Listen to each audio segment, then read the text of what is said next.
afterwards. So I am Wink, Blink, and Flirt, and we are live on both Instagram as always, and hey, as well as on YouTube. And I just want to say thank you to my guest, Renee, for kind of being with me as I Okay. plowed through all the challenges. Real quickly, I think what I had done is I asked Renee to kind of give me a rundown of her background. But what I think I want to do is I'd like to have Renee kind of introduce herself to you guys so that way she can tell you. And I'll tell you a real quick story. I met Renee at the podcast summit. I think I mentioned that Hmm. to you guys a while ago. And she has this amazing energy. And she's just this dynamic woman, and she's very, very reserved, but you can tell the energy and the power that exudes from her. Renee, tell them a little bit about who you are and, a little bit about yourself. Okay, let me put my glasses on because I'm always trying to be cute. This is Always why trying to be cute without them, but I can't see crap. I know that feeling. But yeah, I got interested in nutrition back in the 80s before it was like, a big deal in our community. My mom was the one who got me into it. I was actually studying psychology at the time.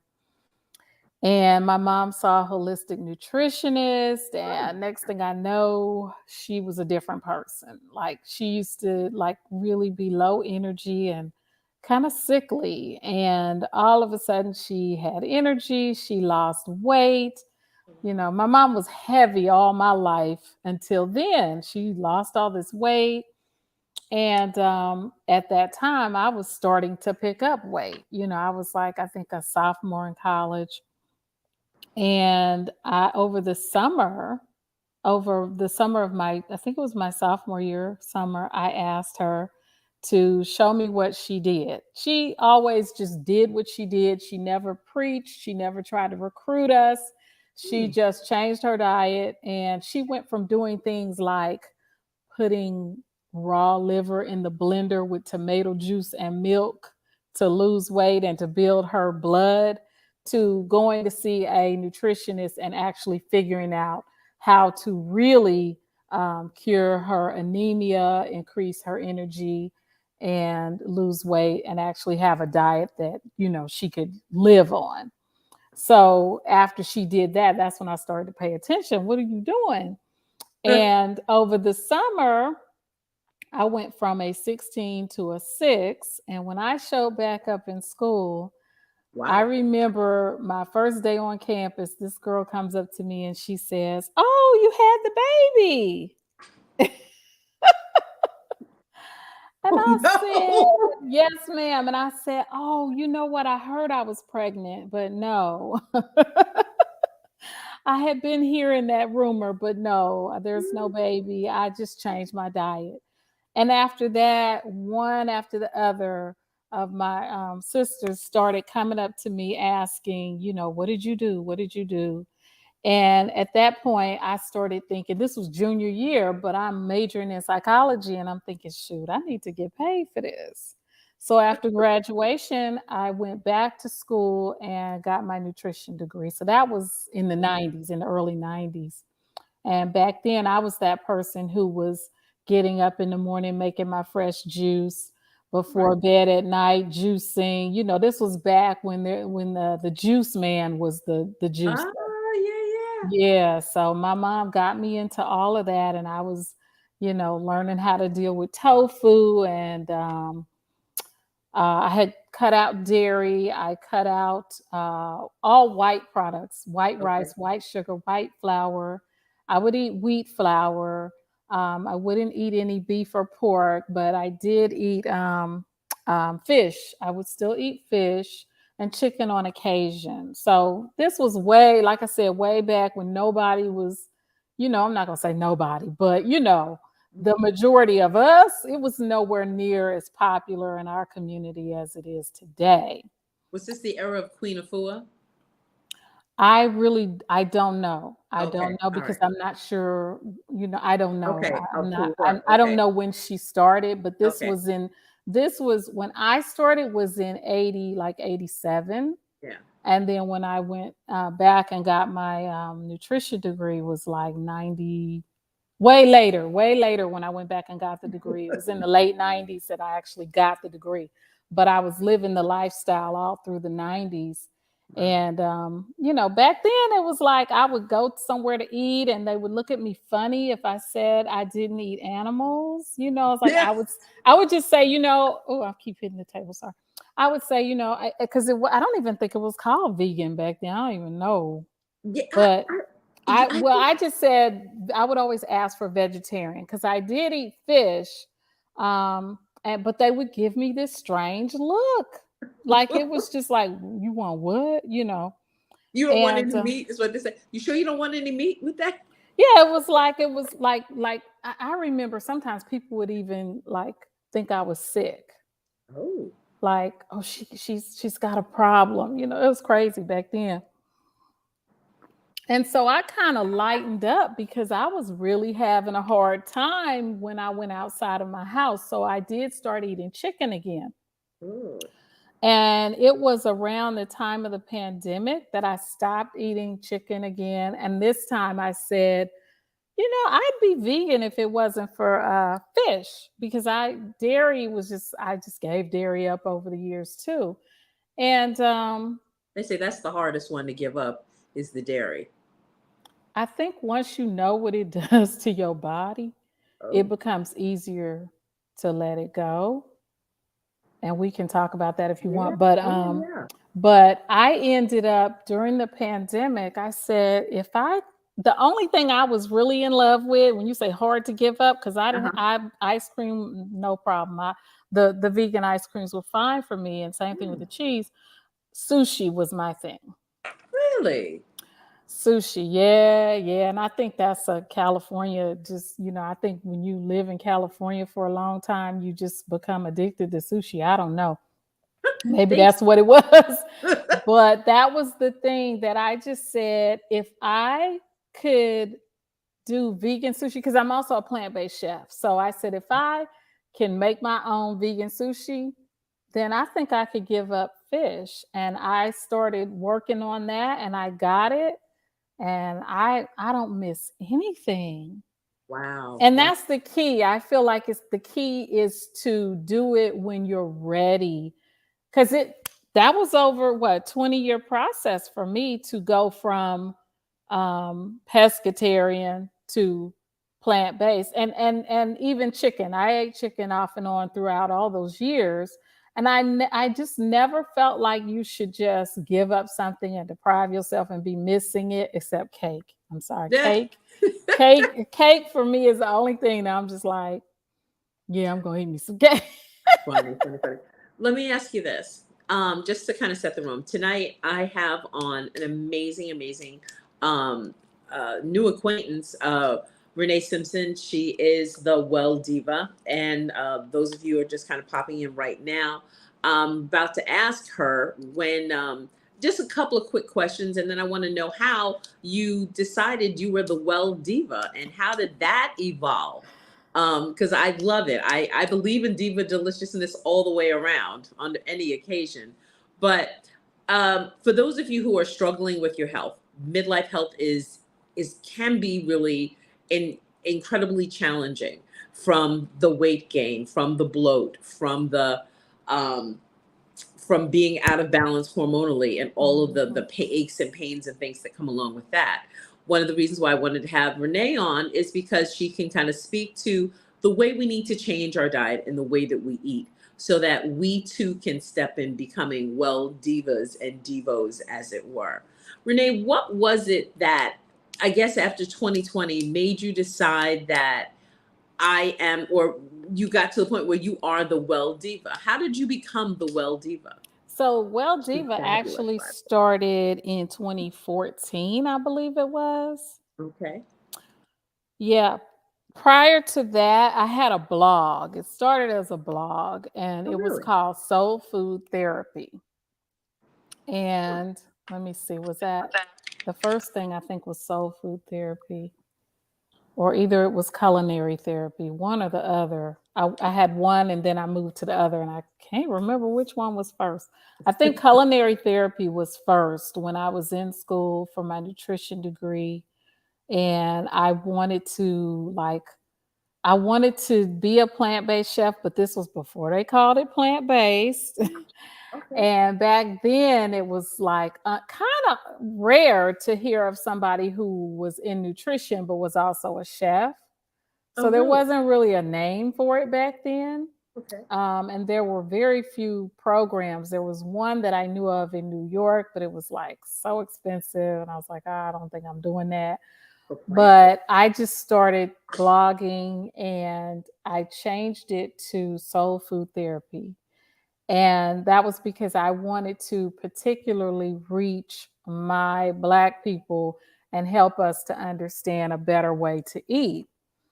And I just didn't feel like I was having much traction with that name. So I Okay. started thinking of what can I change it to that may get a little more attention. And I came up with Well Diva because, well, my mom was always a diva. So, and I just felt like, you should be a diva about your wellness. I Interesting. just feel like I feel like you should be really particular and snooty and choosy about what you put in your body and protective of your peace and your well-being. I just felt like you should be a diva about your wellness. I like that. So that's where that came from. That started, I believe it was 2014. I just trademarked it recently. All right. And so I had to go back and find out when did I first start using it. And it was 2014. And then I started doing wellness retreats after that. Tell me about the wellness retreats and how that kind of coupled with the Well Diva. I mean, so everybody came in and said, "I want to be a Well Diva. I want to go on the retreat too." Or how did that? No, honey, they were still not listening to me. It was really hard. Like, what is the problem? Like, why am I struggling to get people to get this message? So I said, "Hey, anybody want to go on a retreat?" And that's when I started getting people's attention. It was like, "Oh, y'all want to go somewhere. So y'all like travel." So that was it. Once I added the travel component, then it started popping. So we did our first retreat in Sedona, Arizona, Okay. and I believe Nice. that was in, I want to say I think it was 2017. Red Rock area. Down or uptown, I think they call it. Okay. Uptown or downtown. It's the area where they have the nice little strip where you can do a Okay. lot of things, but Okay. we have the view of the Red Rocks. Oh, And we did that. I think we did Sedona like 3 years in a row. wow. And then we started to branch out to other countries. The next retreat is in October, and we're actually going to Morocco. Oh, wow. It'll be our So, fourth time in Morocco. wow. Now, okay, so you have this real sense of a great sense of awareness about food and eating and what it does to your body, and then you have these women on these retreats. How was the retreat kind of labeled? Was it a wellness retreat? Was it a spiritual retreat? Was it a get you out the house kind of retreat? What was the I purpose of the feel like retreat? it's kind of get out the house and just try something new. What I usually do on the retreats that are domestic retreats, I do a cooking demo Oh, really? during the retreat so that I could just give you something to take back home and try. And Okay. it does really well. Usually the ladies end up going home and buying the new products that they're introduced to. I'm real proud of how they do when they get home because they send me, photos of the different things that they're tasting and trying and Nice. cooking and all this. So I just want to like pique your interest in having a meal that doesn't have meat or dairy because it's really easy to do if you know what to do. What I always say is if I gave you a chicken breast Mm-hmm. and I didn't put any seasoning on it, no sauce, no nothing. I just take a chicken breast and I boil it and I put Sure. it on a plate and give it to you. Would you eat it? Not with gusto. Right. So okay. Maybe. So what's your favorite protein? I think right now it's shrimp. So if I took some Ugh. shrimp and I boiled it and I didn't put any seasoning on it and just put it on a plate and gave it to you, would you be happy? No, I would probably be very annoyed and very bored with it. Okay. But if I took that shrimp and I put it in like a grill pan and got some grill marks on it and put some garlic and some maybe some butter and some parsley on there and then gave it to you, would you be happy? Much happier. Sprinkle of salt. Okay, The so it's the flavor. same thing with vegetables. It's the same thing. And it's like if we could just get that through to people that Okay. you, because you got a lot of people that are like, I just don't like vegetables. But You wait, just don't know how to cook them. in our culture, we come from very agricultural, the majority of us in the States, agricultural roots. So you have your greens, you have your tubers, you have the okra, you have all of that other stuff. But the problem is how once you talk about with the flavoring, we've all Right. They think, how in the world is the flavoring coming from the meat if I just said I'm gonna give you a plain old piece of chicken. I'm gonna give you a plain old piece of steak with nothing on it. mm-hmm, mm-hmm. True, I'm gonna true. give you a plain old turkey leg. No, it ain't been smoked, ain't no salt, nothing. You gonna eat it? Right. The flavoring is not coming from the meat. That The is so flavoring is interesting. coming from the preparation. So I can take that same, I put liquid smoke in my greens. I I don't love have liquid to smoke. smoke some meat and then put the meat in the greens. I Yeah. put liquid smoke, chop up some onion, chop up some garlic, season it just like you Mm-hmm. would that piece of meat that you think you need for flavor Isn't that's so crazy interesting? Um, without all the cholesterol. truly. One of the things, and we've kind of touched on one of the questions I had was combining your passion for veganism with travel. Do you pretty much structure a lot of the meals to be vegan as you travel? No, because the ladies who go on the trips, they're not necessarily vegan, and in fact a lot of them, they're just being introduced to a vegan meal, you know. Okay. So no, the only meal that is vegan is the meal that I prepare Okay. So that's when the I'm one you teaching pick. them, when I'm introducing them to something. And it becomes a little challenging when some of the ladies go on this retreat over and over. It's like, oh shoot, she here, I can't make that again. It's they like, they make me work, honey. that's Because funny. That's have funny. I really do have about 80% repeat clients That's for excellent. all of my trips. Yeah, it's a lot of repeats. So it's really nice. Really wonderful sisterhood. I love what you're doing. One of the things is I was looking through your social, and Renee has an amazing. If you haven't, are they following you at Fly Diva or Well Diva? Well Diva. At Well Well Diva. Diva. On Instagram, it's Well Diva. Hmm. On Facebook, it's Well Diva Lifestyle. Yeah, you have to check out her social. It is amazing. The food, the pictures, the travel. You definitely got to check it out. One of the things that I really picked up on as I was kind of researching and digging around in your background is that you really don't stop at the food or the travel. I notice you have a lot that deals with the self love, the self care, um, as well as the wellness as a lifestyle and healthy eating. I know when we were in Miami, it's like there was something to be had everywhere. And I remember at one point I was vegan, and I was like, I felt like I was public enemy number one. Hmm. Everyone and people would say to me, "How can you be a vegan if you wear leather shoes?" I said, "My, Oh, wow. I said my, oops, oh no, did I lose me? I Dang. hear you. Okay, let me see what happened to me. It was when Um, you reached your hand out. Did you okay, bump there something? you There go. you go. There you Yeah, go. here we are. Life. Yeah, because vegan, yeah, when you say vegan, it's a whole lifestyle. So I don't usually I try not to remember anyway. I follow a vegan diet. Okay. I might have on a leather belt. Now, I love cows. They're my friends. I love them. I really do.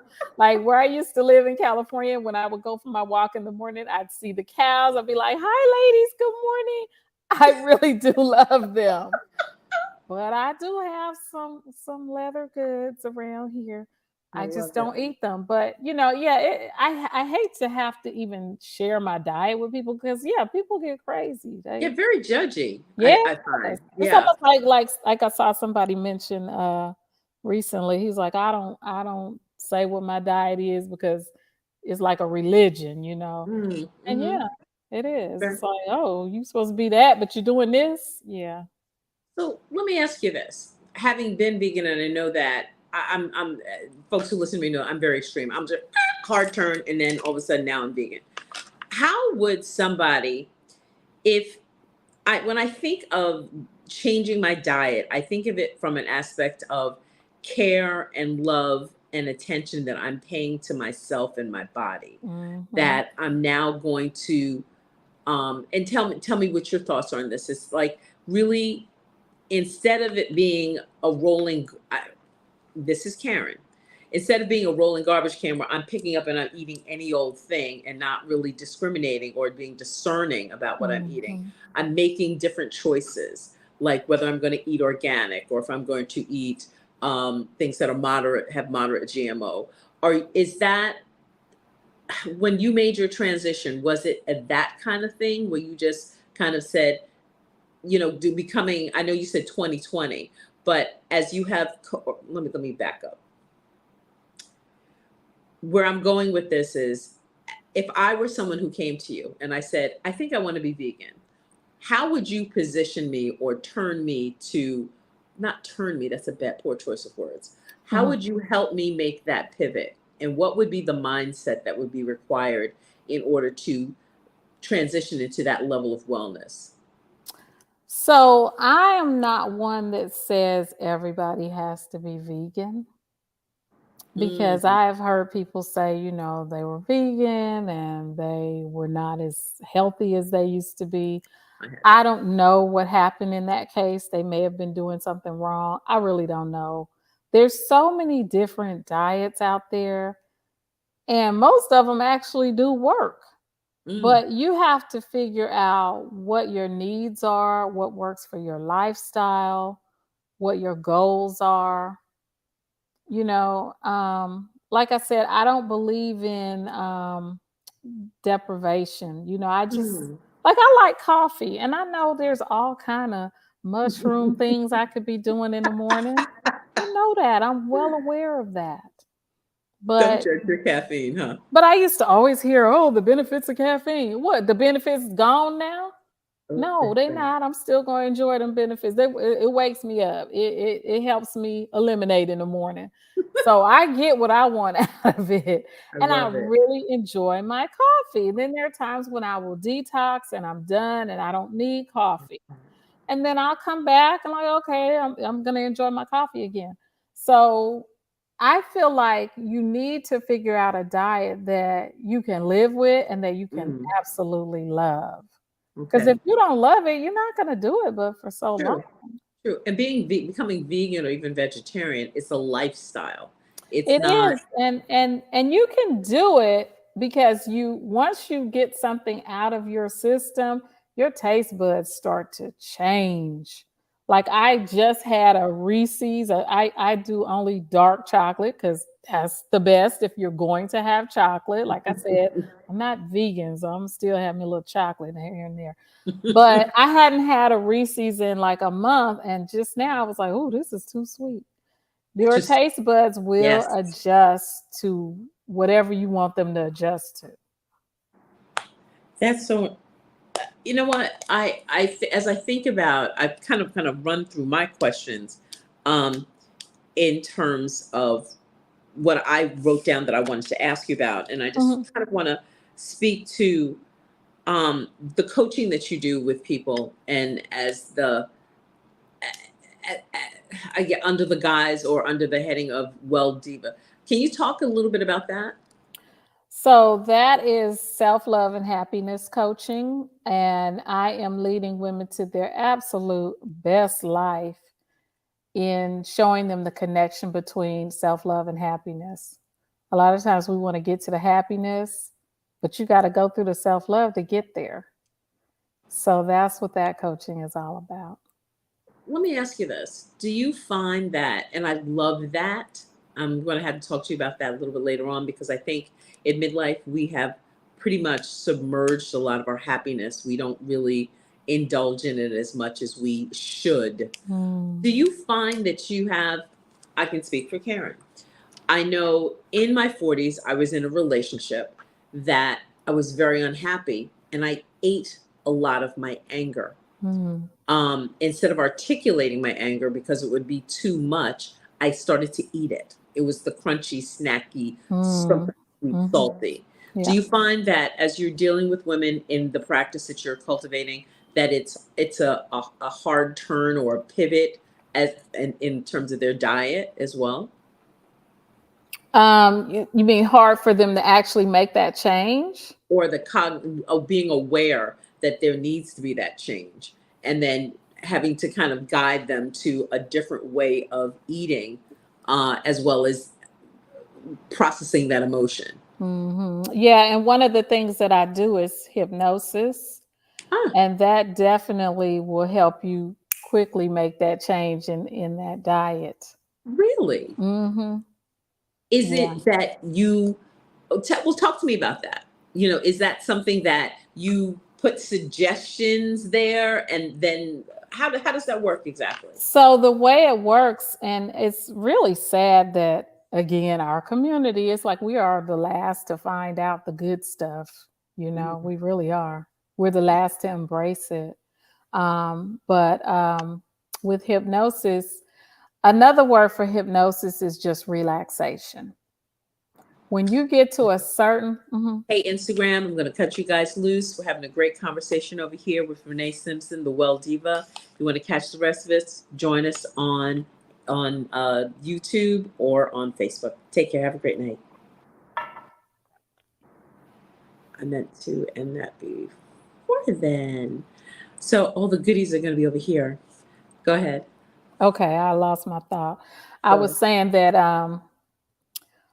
hypnosis, another word for hypnosis is relaxation. Is it? And yeah, and when you get to a certain level of relaxation without falling asleep, okay? So it's between, you know how when you're driving Mm-hmm. and you just all of a sudden you're there Mm-hmm. and you don't know what happened from the time you got in the car to the time you got there. You were in hypnosis. So I have a question. What's the difference between hypnosis and meditation? With hypnosis, the goal is to go back to the root of your problem. Whereas Okay. meditation, the goal is to clear your mind. Ah, interesting. With meditation, you're just cleaning it out. Just you're thinking of nothing. But Huh. hypnosis, you're just relaxing to a point where the memories can come back Mm. because they're all there. The things that happened to you when you were 2, 3, 5, or whatever that created the habits that you have and the beliefs that you have, those memories are there. So, hypnosis is designed to help you relax to a point of bringing those memories forward. So, you'll say, oh, that's why I do that. And then you could just change it just like that. So it's Interesting. not just about me making a suggestion and, I want you to go and do this. No, that's not hypnosis. That's a movie. That's Get Out, maybe. That's some bull crap. That's not real. That will never happen. So I let's get cannot that turn straight. you into Frankenstein. If that was real, every hypnotist would be a billionaire because I would just say, "You're under my spell. Go give me your account numbers," and I would do that all day, every day. So, Right? so with the whole thing with people like cluck like a chicken and all that kind of That stuff, that's is not that real. is somebody that was probably on a stage with an audience Uh-huh. getting, some sensationalism. That wasn't a private session. Interesting. That's not happening because that doesn't serve any purpose. But if All you're right. on a stage and you have an audience and you want to make money for doing stupid stuff and making people say, "Oh, wow, oh my God," then you do that. But that's And unfortunate because it it, perpetuates that fear of girl, control and what the positive things that hypnotism it does. is extremely unfortunate because there are so many people who have benefited from it. And those of us in the mainstream are not the ones that are benefiting. It's the ones who are way up, the celebrities, the millionaires, the billionaires. They know they've done it. Wow. They've I done never it. really thought about it It's that. I don't almost like The Secret. Like, remember when the um movie The Secret came out and yep, nobody yep, really knew a lot about manifestation until, oh yep. my God, this has been going on for years and years and decades and centuries. Hypnosis the same way. And I'm hoping that it will become more mainstream because it is amazing. I went through hypnosis as Really? part of my training and it was life changing. And I mean, just like that. Wow. And I got into it. It was crazy how I got into it because I was looking at this lady that I'd seen on YouTube, and I was like, oh, so you know how you follow different people, and Uh-huh. I was following her, and then I saw that she had some training, so I was like, okay, let me check it out. And then you know how you have to call and do an interview to be accepted, and I didn't. And when they said hypnosis, that was when I first found out that's what she was doing. I was like, what? I almost hung up the phone. I was like, oh no, not in the name of Jesus, we not gonna do that. I was like, oh no, you got the wrong one, Satan. And I just listened, I was like, well, wait a minute, because I really admired this woman. And I was like, let me just listen. I ended up saying, okay, flying to London, spending a week in training with her, and signed up for the year-long program online. So I'm almost finished with the online part, but I got the certificate for the in-person part already. And I will be graduating in November. And it is a wonderful thing to have is hypnosis. I'm just telling you, girl, it's life changing. I'm gonna have to check that out myself because Life I think changing. that there's a lot to be said for a lot of the non-traditional things that our culture embraces, and that Girl, if we kind of allow ourselves to kind of step into the more, I think we benefit all the more.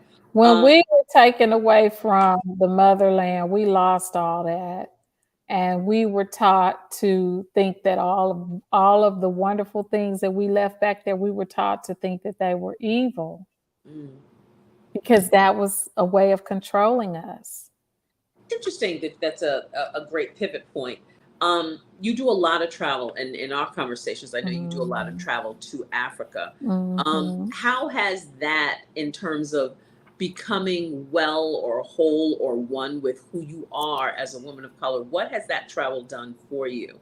Oh my God. I'm looking to make Africa travel a much bigger part of my offering and even part of my coaching because Really? you gotta go back to where you're from. I mean, just getting off the plane, and I'm talking West Africa, okay? Because that's where our people are from.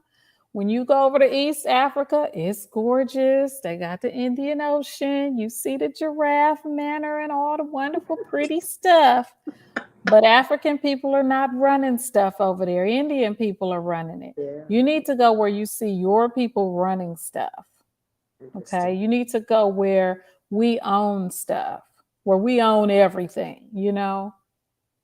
And that's West Africa. Huh. Okay. I've You're never not been to going to West see Africa. that in South Africa, and you're not going to see that in East Africa. You're going to see that in West Africa. You're not going to see that up in the north. Up in the north, above the Sahara, they're light skinned. They don't even consider Yeah. themselves African. They call themselves Arab. So they ain't even thinking about us. I love to go up there and visit. Getting ready to go next month, but to get that experience of that sense of pride, you're going to get that when you go to West Africa. Interesting. Interesting. Yeah. So, your first trip to West Africa, as you have been changed, I guess, evolving, how did that, okay, better question. From the first time that you went to the most recent time, what changes? What's changed for you? So all my travels had been to north and east. I just started visiting west. So yeah, Ah, and that's when I found out how urgent it is that we go there. interesting. Yeah, So so we you go last year ahead. Go to ahead. Ghana. Last year we went to Ghana, and then I'm taking another group to Ghana. In we were supposed to go again in December, but I didn't have enough people that were ready to go. So we're gonna go in July back to Ghana, I may have to unless jump on I get a that. chance to go before then. I'm gonna try and jump on that. I Yeah, know because I thought I was doing something going to Morocco. Oh, we in the motherland. No, ma'am, no, ma'am, no, ma'am. Not until you get below that Sahara. You ain't done too much of nothing. Huh? You just dipped a toe in it. that's true. That's true. And Yeah. they don't regard us there as cousins per se They say in Morocco. they say they're Arab. From what Yeah, I understand, they don't really think of themselves as black. African, No, and they call us the black people. yes they do. Yes they do. So, I mean, they cool. I enjoy them. They're wonderful, but it's just another feeling when you get to a place and everybody looks like you. Like when I moved to Atlanta, I was like, "Oh my God, I'm in Africa." I got back to I'm Atlanta, I was like, baffled. "Oh my God, this looks just like Ghana." And when I Atlanta got to does have Ghana, a I was like, "Oh, this looks just like Atlanta." really. I really got to go. I really got to go there. I want to talk to you a little bit about the packaging because I think of it as a package. As a well diva, your I, this is going to sound odd in terms of mindfulness and mental health. I think Mhm. that, and the reason why I arrived here is like from our conversation when we were in Miami, Uh-huh. and I said, "Oh." So those of you who don't know, we were talking about a program, and some of us we talk about people who kind of walk, and sometimes the fears and the concerns that we have kind of pop up when we least expect them. And we were Mm. talking about a program, and I said, "Oh, well, how much is that?" Which is a common question that we often ask, but that's not a question that you ask when you are walking in prosperity, when you're walking knowing that your life has favor or grace or the confidence that everything is coming. And I didn't think really much about it. It's like, oh, well, that sounds interesting, blah, blah, blah. And Renee really just kind of went, she goes, that's not coming from a place of power. It's not coming from a place of abundance. It's not. And I was like, it made me stop. And it made me stop for a couple of reasons because I think a lot about mindset. I think a lot about mental health. Mhm. And the notion of you being a well diva is not just to me. I'm going to kind of pause and then let you speak to that. It's not just the food, it's not just the travel, it's not just, it, it's also the mindset that we walk that you walk with Mhm. that creates this package of being a well diva. And I mean, I guess can you kind of speak to a little bit about mindset shift, mindset shifts, or mindset work that you've done to become a well diva, or what people may need to do? Yeah, I think, like I told you, my mama was a diva. Okay, we call her Queen Diva, in fact. Yes. So with that comes this attitude of, I'm supposed to have it. I'm supposed to have what I want, and it's almost like being a brat, I guess, but but No. that was like, how in the church I hear people say, I'm God's favorite, or I'm a spoiled brat. God spoiled me, That was always my mom's attitude. And so Mm. I just, I got that from watching and learning, and that's just how I operate. But I have definitely done a lot of reading of so many different books on mindset, and it's just to reinforce it and to get Mhm. deeper and learn more. But that was, for me, that was just my upbringing. Like, I would just see my mom go into a place and be like, "Oh, I want this," and they're like, "Well, ma'am, you can't. No, no, no, no." And so I have that attitude. I get what I want. That's funny. My mom walked in that spirit and that Hmm. energy as well. So you Um, know what I mean? yeah, I do. I totally, totally do. Um, I love the way that you've created a community for women to, I don't want to say level up, because what you're doing is not leveling up. It's Mhm. almost like strengthening up. Okay. Okay. Um, to step into the, and you hear so many women's groups about, well, I want you to step into your power, your feminine, this and that. It's about becoming better in Mm. so many different ways. And I always say, your health is your wealth. Um, it's like, try and become wealthy if you're sick. Try and be sick and wealthy. The two really don't go together. Mm. And I love what you're doing. I love the messaging that you have, as it kind of speaks to not just one part. Because I really sat down and looked at your social media, because it's not. It seems like it reads as, it's the food, it's the travels. I said the messaging there is so much richer. It's so much richer. And I Okay. have to say, Renee, knowing you and getting to know you has really been inspiring, and it's really kind of helped me, just as I say, take me as an example, being transparent, to, if the brief bit of interaction that we had inspired me and allowed me to have deeper thought about some of the words that flow Okay. trippingly. Good. They call that the Well Diva effect. There you go. Then I look forward to spending more time around you, and want to encourage other people to really take advantage of some of the opportunities, be it the travel, be it the Mm. coaching, be it, any of the speaking that you're doing, that they really plug into what you're doing and the messaging that you're sending. Where can people find you? Again, I'm on Instagram, Well Diva, and same thing at LinkedIn. I believe is also Well Mhm. Diva, and I'm Okay. not on there a lot, so mostly Yeah. Instagram. Email Renee at Well Diva or hello at welldiva.com. Do you have a Facebook And community? Facebook, yes, Facebook slash Well Diva Lifestyle. Okay. It could be no, it might be Well Diva. Facebook slash Well Diva. Yeah. Okay. All right. Well, I thank you very, very much. I appreciate my asking you when we were married, I want to talk to you, and I want other people to know about you. And I appreciate your Oh, time. thank you. I appreciate what you do. And I have to have you come back again. I'd love to at some point, if I can, when I'm in Ohio right now, hence the lovely hotel decor. But I would love to be able to cook, so, watch you cook and have a conversation while you cook. Yes. When you get down here, we can plan that some I would love time that. in my kitchen here. That'll be a lot of fun. And it'll be probably a little earlier because a diva gets sleepy when the sun go down. And so I'm like, and we're rolling and winding up. But I appreciate you so much. And And I you as well. thank you so much. You have a great rest of your evening, Renee. Thanks. Thank you. Thanks. Bye bye.